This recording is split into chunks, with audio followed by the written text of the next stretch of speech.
Assalamualaikum warahmatullahi wabarakatuh. Selamat malam. Jumpa dan ketemu kembali di channel Kabut Rinjani. Pada malam hari ini kita akan sedikit bercerita pendek.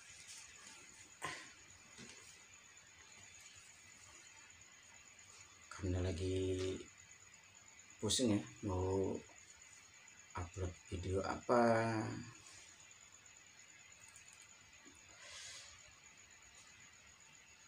Ketimbang kosong ya, kita bercerita pendek.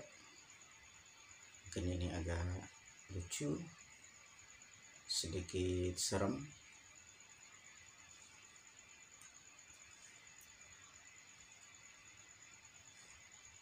Masih di cerita pendakian.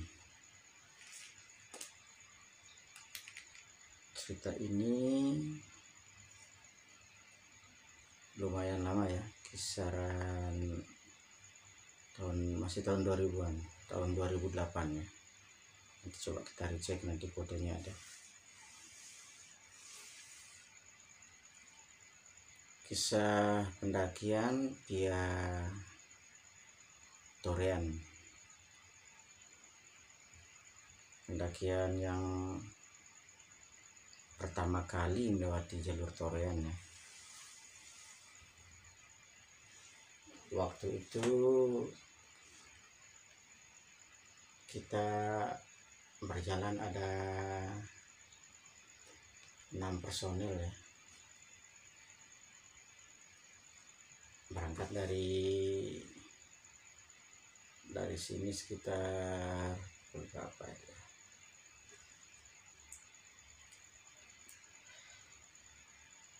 10 mungkin atau pukul 11 ya. Menggunakan minibus. Kalau dulu masih jarang pakai sepeda motor ya. Karena biasanya kalau naik dari jalur yang satu, pulang juga lewat jalur yang lain. Makanya masih senang pakai angkutan umum. Namun hari ini kita pakai minibus ya, bersama 6 personil. Itu ada Bang Igon ya, Bang Igon, Bang Adi Putri, ada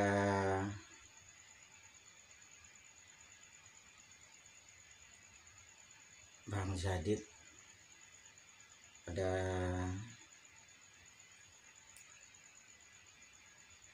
siapa lagi ya yang di foto, ada 5 kayaknya, 6 orang. Ada Mas Ger ya mungkin kalau saya tidak salah.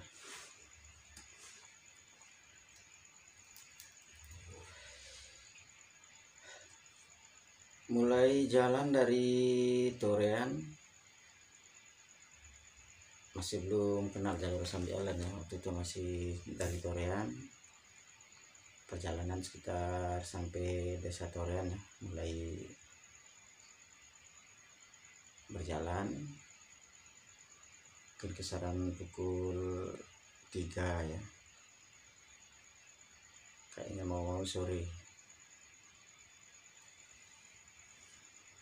Karena kita berenam itu terus terang ya, waktu untuk lewat jalur Torean masih sama-sama pemula, belum ada satupun yang pernah lewat Torean. Itu yang perdana, kita semua lewat jalur Torean. Singkat cerita ya, kita berjalan sore itu banyak muter-muter ya, karena masih sangat minim untuk petunjuk arah ya. Untuk tahun 2008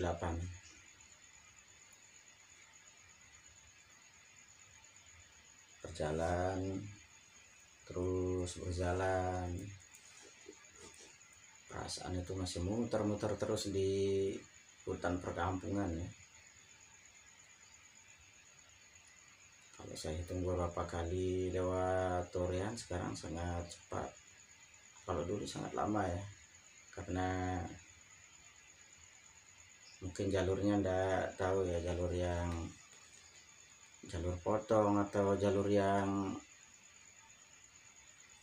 asli ya, jalur utama. Kalau yang dulu kita main muter-muter saja, nanya sama penduduk, disuruh lewat kanan, akhirnya lolos, balik ke perkampungan, balik lagi, seperti itu terus sampai sore hari.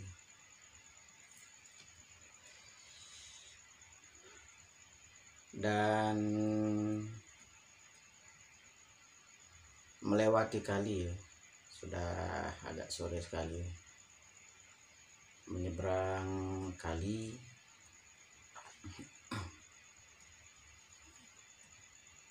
terus ada sedikit mulai masuk hutan ya. Di sana sudah mulai maghrib. Perjalanannya lama sekali ya, kalau saya hitung waktu itu. Kita tempuhnya lewat jalur Torian itu di perjalanan itu kita 2 malam. Biasanya kalau yang cepat itu berangkat pagi, sore sudah bisa sampai Danau Segara Anak. Sedangkan kita untuk waktu itu ya banyak yang muter-muter, nggak tahu, mungkin sama-sama masih pemula ya, jalur utama masih belum ketemu, seperti itu. Akhirnya baru masuk hutan udah mulai maghrib, dan sangat minim untuk penerangan.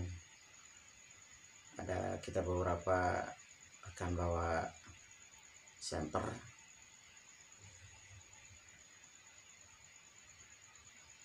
kayaknya untuk headlamp belum ada ya. Untuk peralatan waktu itu masih minim sekali. Untuk nesting itu belum ada ya, kita pakai alat masak biasa. Untuk kompor juga masih belum yang gas portable, masih menggunakan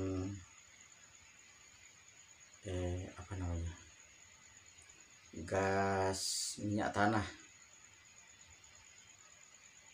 yang biasanya kita buat dari botol aqua, digantung, selangnya pakai infus, di bawahnya pakai gas butterfly atau gas, dulu orang pakai yang sering jualan bakso ya pakai gas seperti itu ya. Karena untuk waktu itu mungkin belum ada masuk di sini yang menggunakan gas portable, atau mungkin belum ada. Masaknya seperti itu ya untuk awal-awal waktu itu. Kalau zaman yang tahun-tahun sebelumnya malah pakai kayu, dan cari kayu di hutan itu sangat sulit ya. Kalau di hutan basah seperti Rinjani sangat sulit.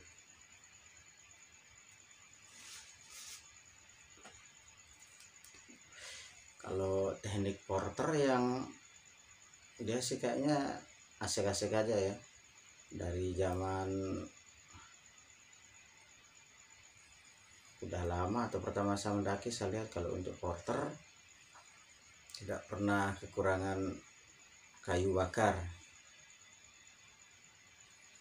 Ternyata setelah saya tanya-tanya, informasinya beliau itu setiap pendakian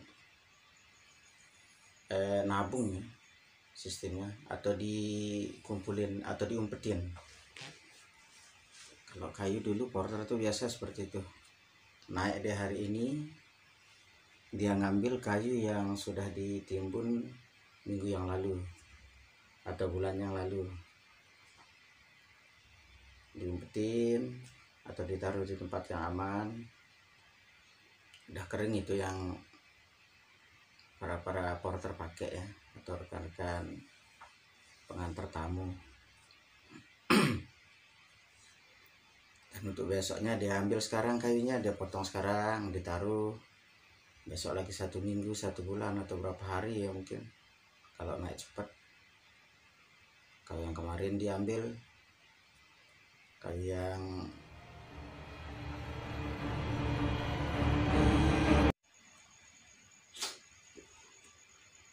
baik, kita lanjut. Untuk hari itu kita bermalam baru masuk hutan sekitar 1 jam lah ya. Dan perjalanannya sangat panjang. Dan pagi harinya setelah masak,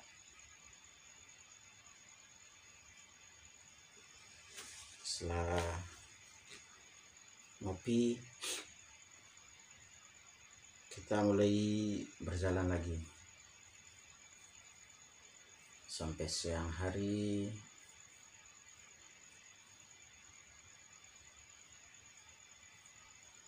Itu kita baru masuk di, kalau sekarang disebutnya apa ya, Pancur Greneng mungkin, di tempat sekarang sih ada dijadiin areal camp ya. Lumayan untuk area campnya, bisa untuk 4 atau 6 tenda ya, kayaknya masih cukup, atau mungkin 8 masih bisa ya. Di Pancur Greneng tuh airnya sangat bersih dan tempatnya sangat strategis ya untuk menginap atau camp.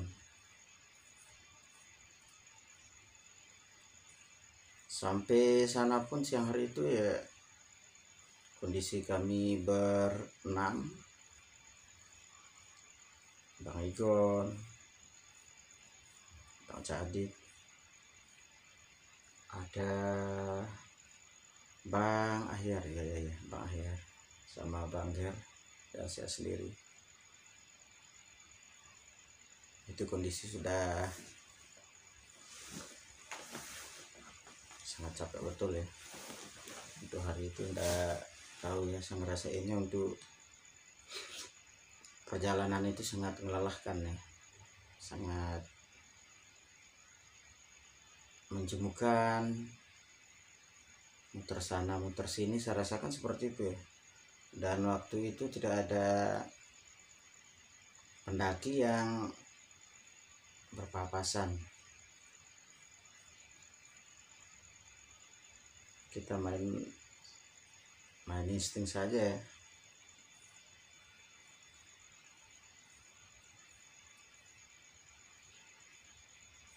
Sampai sore hari kita masih berjalan dengan kebingungan. Jalurnya dibilang nggak pasti ya ada, namun waktu itu ya, bukan kalau sekarang sih jalurnya sudah bagus dan jelas. Cuma kadang yang samar di antara kali dan tanjakan yang berbatu, kayaknya di sana masih samar. Namun kalau untuk bulan kemarin sih udah bagus, ada petunjuk arah, pokoknya sudah sip ya untuk tahun ini. Saya merasakannya sangat membingungkan ya untuk jalur waktu tahun itu ya. Itu tahun 2008.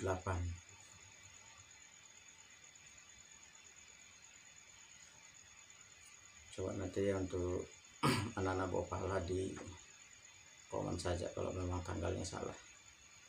atau tahunnya salah, hari Minggu, saya ingatnya seperti itu, hari Minggu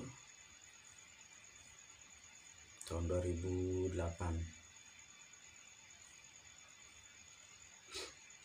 Saya sampai akhirnya sampai mau maghrib ya, sebelum, kalau sekarang sebelum tali ya, sebelum tepi jurang tali,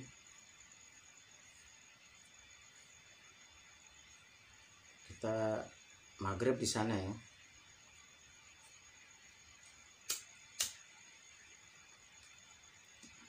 Hari itu pun walaupun sudah malam sebelumnya kita menginap, udah berangkat lumayan pagi, toh kita mau masuki malam, sudah hampir malam ya, maghrib, kita masih di jalan tuh. Kalau pendakian sekarang mungkin sudah berleha-leha di danau ya, tapi kita berjalan masih sangat jauh waktu itu, dan kondisi habis capek muter-muter tak tentu arah ya, turun ke jalur kali, naik lagi, jalurnya samar, ketemu lagi, samar, ketemu lagi, seperti itu ya. Kondisi waktu itu hujan mau turun ya, dan di perjalanan saya cek sama rekan-rekan, ternyata nggak ada yang bawa jas hujan. Akhirnya saya stop untuk perjalanan sore itu tanpa mau mengambil resiko ya, karena dari beberapa pengalaman saya sering menemukan seperti itu, kalau trek yang baru jangan dipaksakan untuk jalan malam. Itu saya jaga, dan akhirnya, dan kondisi sebelum jurang atau tali ya, itu di kiri kanan sudah tidak layak untuk mendirikan tenda ya, tidak ada tempat yang lapang untuk dirikan tenda. Namun kondisi cuaca, keril kita bawa namun tanpa ada covernya, tidak bawa jas hujan. Akhirnya dengan inisiatif saya sendiri untuk cari tempat bermalam darurat lah ya. Saya lihat ada di sebelah kanan, tidak terlalu dalam ya, ada seperti jurang ya, mungkin tahu untuk rekanan yang sering lewat sana. Sebelum tali, kalau sekarang pas di bawah sebelumnya tali itu udah ada lapang, bisa untuk 1 atau 2 tenda. Kalau dulu belum ada. 5 menit sebelum itu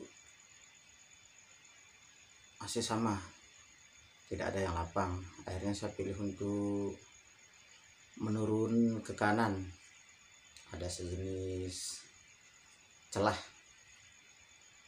Kalau saya bilang jurang mungkin tidak terlalu dalam ya, ada lekukan di sana di sebelah kanan. Kalau di kiri ya jelas ya, di kiri jurang. Kalau di kiri sudah tebing jurang, karena kita udah di lumayan ketinggian di sebelum tali. Kalau dulu masih belum ada tali ya. Akhirnya saya sama rekan-rekan yang jalan duluan saya panggil balik untuk kita ngecamp saja, dan dengan sangat terpaksa saya ambil lokasi untuk ngecampnya di lakukan yang di sebelah kanan ya. Jurang kecil lah, kita sebutnya jurang kecil. Ada di sana tumbuh cemara. Kalau dulu cemaranya masih kecil, cemaranya 2 biji. Akhirnya dengan kita meratakan ilalang yang sangat lebat, kita darurat membuat tenda di sana karena kondisi hujan. Dan secara serempak ya, kita 6 orang buat tenda langsung. masak-masak. Nah pas lagi masak itu ada beberapa rombongan ya, sekitar 6 orang ya, 2 kali jalan, pertama 3 orang dan yang belakangnya 3 orang. Itu sempat teriak-teriak di atas, dikirain kita di bawah itu jatuh atau gimana ya.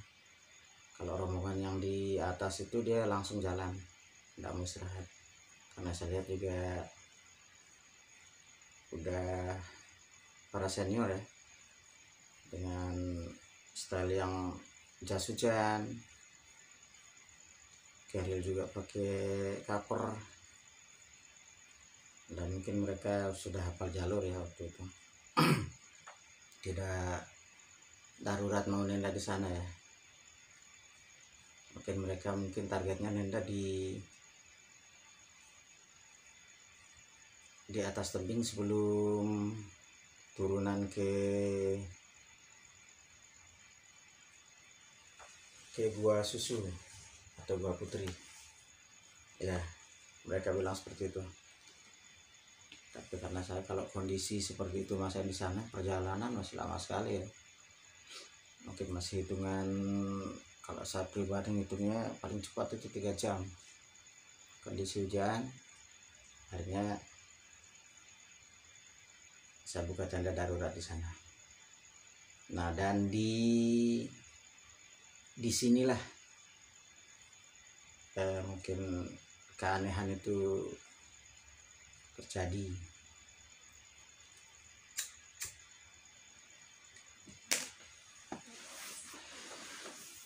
Tiba-tiba untuk malam hari itu kabut sangat tebal ya, belum terlalu gelap, masih kelihatan ya, mau menjelang malam maghrib, kabutnya sudah sangat tebal sekali. Dan ada salah satu rekan yang sampai sekarang ya, Bang Igon. Halo Bang Igon, selamat malam kalau lagi nonton Bang Igon. Salah satu pendaki lama ya, teman pendaki lama. Dan jam tayangnya sudah tidak saya ragukan ya, karena sering mendaki sama Bang Igon. Namun satu kekurangannya untuk Bang Igon ya, beliaunya paling takut sama kabut. Pendakian sampai sekarang ya, semua rekan untuk Gopala yang dulu tahu, beliaunya untuk trek, nanjak, nurun itu tidak pernah ngeluh. Yang beliau paling nggak seneng ya, paling benci sama kabut, entah apa sebabnya seperti itu. Dan maghrib itu kabut sangat tebal. Beliau seperti biasa sudah merapikan diri di dalam tenda, saking trauma atau apa ya, karena takutnya sama kabut. Bang Igon sampai dipaksa-paksakan untuk makan, namun tidak mau makan ya, sampai jadi bahan lelucon ya. Kalau kabut tebal, Bang Igon biasanya seperti itu. Di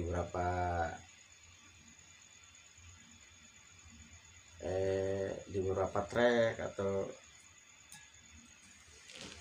sering mendaki sama Bang Igon juga seperti itu. Kalau kebetulan kita lagi mancing atau lagi aktivitas apa, kalau kabut datang, beliaunya biasa langsung pamit. Dia cuma langsung kasih kode, Bang Adit atau Bang Ger, dan nunjuk ke arah kabut, dan kita mengiyakan seperti itu.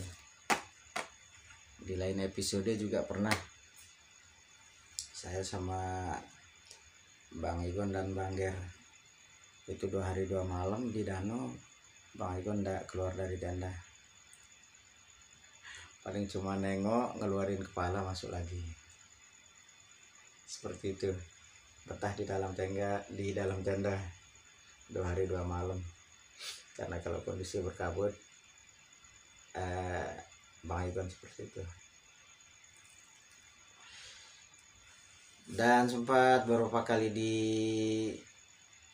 diledekin, diganggu ya, dengan dengan terpaksa akhirnya Bang Igon mau makan untuk malam hari itu karena kondisi juga yang sangat dingin.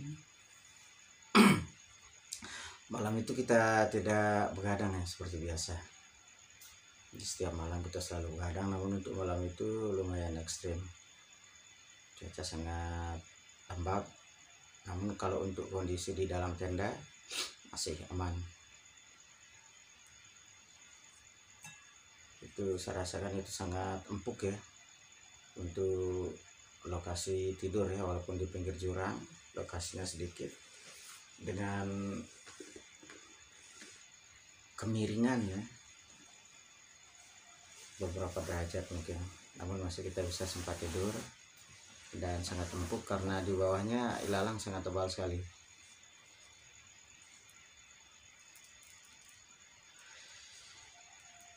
Entah ada apa ya yang membuat atau yang terjadi malam itu, di saat pagi-pagi sekali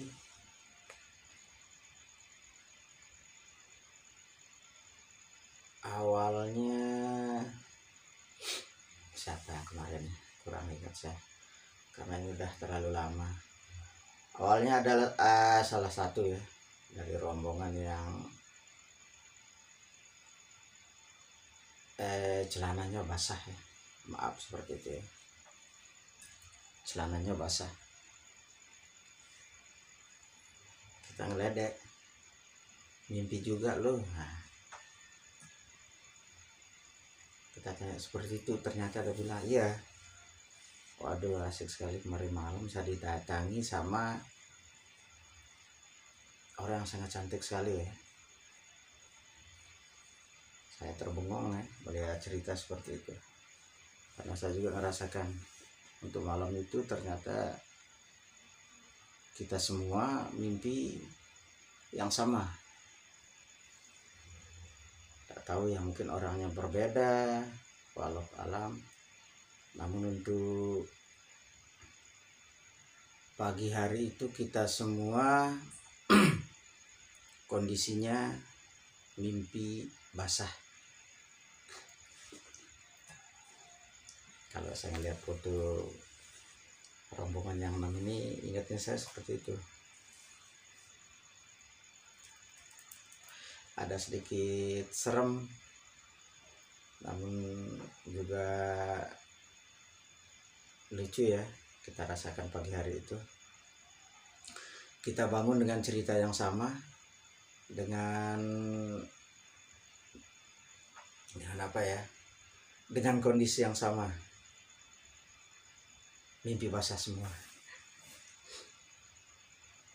Pendek cerita itu ada ya, pokoknya ada yang didatangi, yang mimpin inilah, cewek cantik ini ada yang mimpin ini, didatangi ini, diajak sini, akhirnya seperti itu, dan mimpi basah semua. Nah itu sampai sekarang ya, keunikan itu masih saya ingat, kejadian yang di jurang kecil. Makanya kalau lewat sana saya selalu cerita ya, kalau sama rekan-rekan yang teman jalan di Cemara, yang sekarang udah lumayan besar ya Cemaranya, dulu masih kecil.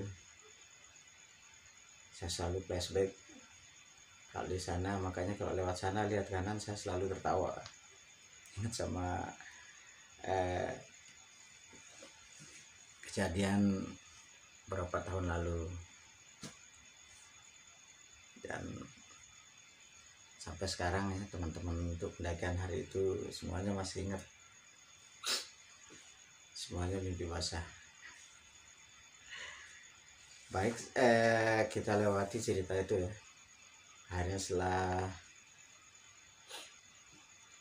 lumayan cerah pagi hari itu, kisaran pukul 9 ya, kembali kita lanjutkan perjalanan. Nah kalau setelah malam hari ini ya, jalurnya cukup jelas ya untuk tahun itu atau waktu itu. Setelah melewati tebing yang dulu sangat, terus terang saya rasakan ekstrim ya, jalur yang tidak direkomendasikan kalau dulu, hanya beberapa jalur orang yang pakai untuk yang betul-betul kuat mental, jalur untuk yang bernyali tinggi. Ceritanya seperti itu ya. Itu tahun 2008 ya.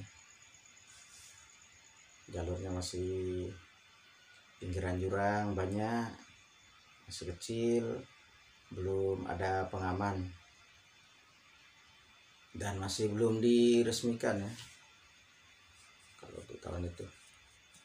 Karena kemarin ya, kalau untuk jalur Torian diresmikan, kalau pemandangannya ya jangan ditanya lagi, sangat mempesona kalau untuk saya pribadi. Dan jalur Torian ini adalah jalur favorit untuk yang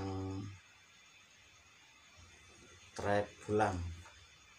Biasa rekan-rekan yang masuk dari Senaru, Sembalun sering pulang lewat Torian, karena jalurnya tidak, kalau pulang tidak nemu Pelawangan lagi ya, tidak nanjak lagi, udah nyampe Danau tinggal pulang turun. Yang datang dari Sembalun juga asik pulang lewat Torian, begitu juga lewat Senaru. Dan ada bukan tragedi ya, saya bilang sedikit keanehan juga ya. Seperti itu, tidak tahu, mungkin untuk masa-masa tahun itu kondisinya mungkin seperti itu ya. Banyak sekali monyet yang sering berjaga di jalur. Mungkin ini untuk pendaki-pendaki lama tahu ya. Monyet yang di sana kayak preman. Biasa monyet di sana ngambil posisi di pinggir jurang.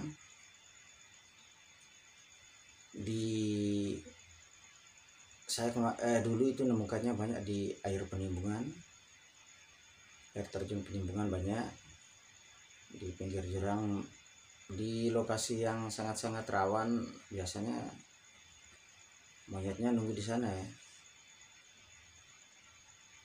Dan untuk rekan-rekan kemarin tuh karena pingin lewat dengan amannya, terpaksa untuk lempar permen, lempar makanan seperti itu.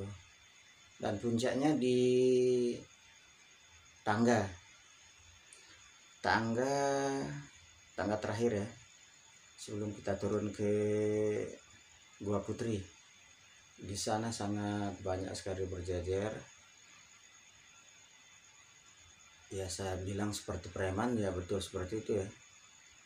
Mereka berjejer berdiri seperti ini karena kondisinya kita mau untuk melawan juga resiko ya. Terserang kalau monyetnya banyak besar-besar, terus monyetnya ngeluarin taring semua ya, kayak gimana ya, untuk menakut-nakuti. Itu berjejer banyak sekali. Kita terus terang untuk waktu itu down, mental kita juga cukup down ya, cukup panik karena kondisi medan juga yang sangat berbahaya. Untuk waktu itu kita mau ngelawan pakai kayu atau pakai apa juga nggak sempat ya. Dan di belakang saya yang terakhir itu Bang Jadit itu hampir terjatuh ya, hampir terjadi insiden karena mungkin beliaunya juga kaget atau takut. Tasnya ditarik sama sang preman, dalam tanda kutip. Monyetnya yang narik Bang Jadit itu hampir terpental ya dari atas tangga. Namun syukur masih selamat, karena mungkin tidak tahu ya, untuk waktu itu baju nyangkut atau keril yang nyangkut itu masih bisa selamat. Akhirnya kita cepat-cepat turun ke istirahat di bawah. Monyetnya juga masih turun ke bawah, ngikut nyerang, ngikut ya. Di waktu itu saya tidak tahu monyetnya ngelihat kita bawa makanan atau gimana, karena kondisi waktu itu tuh kita juga nggak gantung makanan di luar ya, di dalam semua. Namun kondisi hari itu kita dikejar terus, akhirnya kita tidak lanjut dulu ke jalur Gua Susu atau ke danau. Kita belok kiri berapa meter turun ke Gua Putri, atau kalau dulu disebutnya Gua Payung, tapi mungkin sekarang lebih banyak yang kenal dengan Gua Putri ya, dengan sejarahnya. Nanti itu kita ulas ya, itu mitos Gua Putri pernah saya dengar, dan betul apa enggaknya itu wallahu a'lam. Di Gua Putri itu banyak, biasanya untuk tempat beberapa mungkin yang sering saya lihat untuk melakukan ritual ya, yang di sana, di dalam gua dan di luarnya juga banyak sekali ikat-ikatan, mengikat tali, mengikat kain putih. Suasana terus terang ya sangat lumayan angker ya kalau untuk di Gua Putri. Namun kalau siang hari ya masih tidak apa-apa ya, kalau masih ada teman berdua bertiga. Namun kalau sendirian, walaupun siang hari itu terang, kalau saya sendiri pun tidak begitu betah atau tidak berani ya di lokasi Gua Putri. Dan akhirnya kita sholat siang di sana dengan masih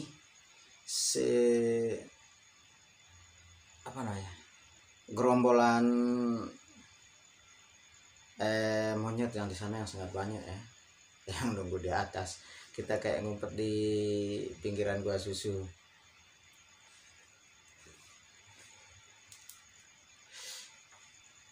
Namun untuk hari itu kita nggak masuk kayaknya ya di dalam Gua Susu, kita cuma di luar. Karena dari beberapa pendakian, walaupun kita nggak pulang lewat Torian, kita sudah beberapa kali ya, hampir tiap kerjaan itu ke Gua Susu dan ke Gua Putri. Nah untuk hari itu nggak ada rekan-rekan yang mau masuk, kita nganggur di luar ya, akhirnya kita sholat di sana.